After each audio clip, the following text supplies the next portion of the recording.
Dubai, جس شہر کو ہم بلند عمارتوں اور چمک دمک کی عیاشی والی زندگی سے جانتے ہیں، لیکن کیا آپ جانتے ہیں کہ کبھی یہ شہر اس قدر غریبی کا شکار تھا کہ لوگوں کو روٹی تو کیا پانی بھی نصیب نہیں ہوا کرتا تھا۔ ہر طرف ریگستان کی تپتی ہوئی گرمی جینا عذاب کر دیتی تھی اور لوگوں کے لیے گھر اس قدر کچے ہوتے تھے کہ ہوا آتے ہی گھروں کا نقشہ بگڑ جاتا تھا۔ آج کا چمک دمک والا دبئی انہی لوگوں کی محنت اور عزم کا نتیجہ ہے جنہوں نے غریبی اور مشکلات کا بہادری سے سامنا کیا۔ آخر کیسے یہ شہر اس مقام تک پہنچا اور اس کے پیچھے کیا تاریخ ہے، آئیے اس ویڈیو میں جانتے ہیں۔ آخر کیوں چینل کی ایک اور ویڈیو میں آپ کو خوش آمدید کہتا ہوں اور آپ سے گزارش کرتا ہوں کہ چینل کو ضرور سبسکرائب کر لیں۔ اس کہانی کا آغاز ہوتا ہے جب 20ویں صدی کی شروعات میں دبئی ایک چھوٹی سی بستی ہوا کرتی تھی۔ رہنے کو چھوٹی چھوٹی مٹی کی جھونپڑیاں ہوا کرتی تھی اور زندگی بہت مشکل ہوا کرتی تھی۔ روٹی پانی اور زندگی کے باقی اسباب کے لیے سخت محنت کرنا پڑتی تھی۔ دبئی کے چھوٹے سے بازار میں لوگ اپنی ضروریات بیچتے اور خریدتے اور مشکل سے گزارا کرتے۔ ان لوگوں میں سے اکثر لوگ بہت زیادہ غریبی اور تنگ دستی کا شکار تھے، مگر ان کی آنکھوں میں اپنے مستقبل کے لیے امید کا نور تھا۔ 20ویں صدی کے آغاز میں جب شیخ مختوم بن حاشر المختوم بادشاہت میں آیا تو اس نے دبئی کو ایک فری پورٹ بنانے کا منصوبہ بنایا، جس کی وجہ سے کاروبار اور تجارت کا سلسلہ شروع ہوا اور دنیا بھر کے لوگ دبئی آنا شروع ہوئے اور اس شہر کو پہچاننا شروع ہوئے۔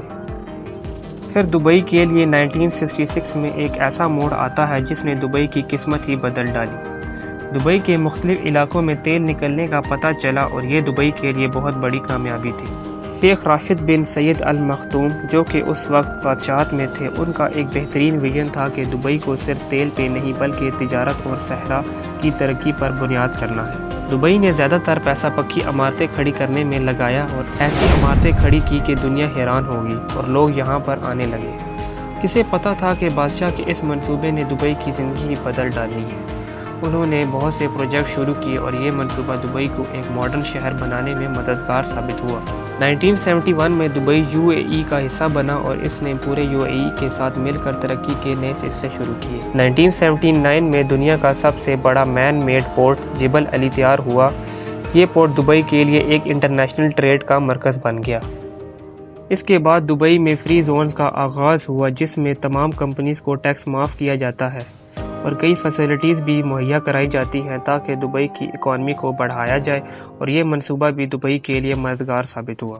شیخ محمد بن راشد المختوم نے ٹورزم کو بڑھانے کے لیے مختلف جگہوں میں ہوٹلز، ریزورٹس اور شاپنگ مالز کا جال بچھایا، اور یوں دنیا کے سامنے ایک ایسا آئیکونک 7 اسٹار ہوٹل پیدا ہوتا ہے جسے برج العرب کا نام دیا گیا۔ 1999 میں بننے والا یہ ہوٹل دبئی کے لیے لگژری لائف کا علامتی نشان بن گیا۔ اسی طرح 2001 میں پام آئیلینڈ پروجیکٹ کا آغاز ہوا۔ یہ ایک آرٹیفیشل لینڈ ہے جو کہ دنیا کے آرکیٹیکچر اور انجینئر میں ایک کرشمہ ہے۔ اسی طرح 2003 میں ورلڈ آئیلینڈ پروجیکٹ شروع کیا۔ 2005 میں مال آف ایمریٹس کا افتتاح ہوا۔ دبئی مرینا کا پروجیکٹ بھی شروع ہوا جو کہ دنیا کا سب سے بڑا مین میڈ مرینا میں سے ایک ہے۔ اس سے پہلے 2004 میں برج خلیفہ نے پوری دنیا کے ہوش اڑا دیے۔ 2722 فیٹ بڑی عمارت دنیا کی سب سے بڑی عمارت بن گئی۔ انسانوں نے اس وقت سوچا بھی نہیں تھا کہ اس قدر بڑی عمارت بھی بنانا ممکن ہو جائے۔ برج خلیفہ کے بعد دبئی کو ایک بہترین مقام ملا۔ 21ویں صدی کے دوران دبئی کے ریئل اسٹیٹ مارکیٹ نے طوفان مچا دیا۔ انویسٹر دنیا بھر سے دبئی آئے اور یہاں انویسٹ کرنا شروع ہوا۔ دبئی کی لگژریس لائف سٹائل میں لگژری گاڑیاں اور یاچز کا اپنا مزہ ہے۔ ہر کسی کا خواب ہے کہ یہاں پر لگژری گاڑیاں اور یاچ خرید سکے۔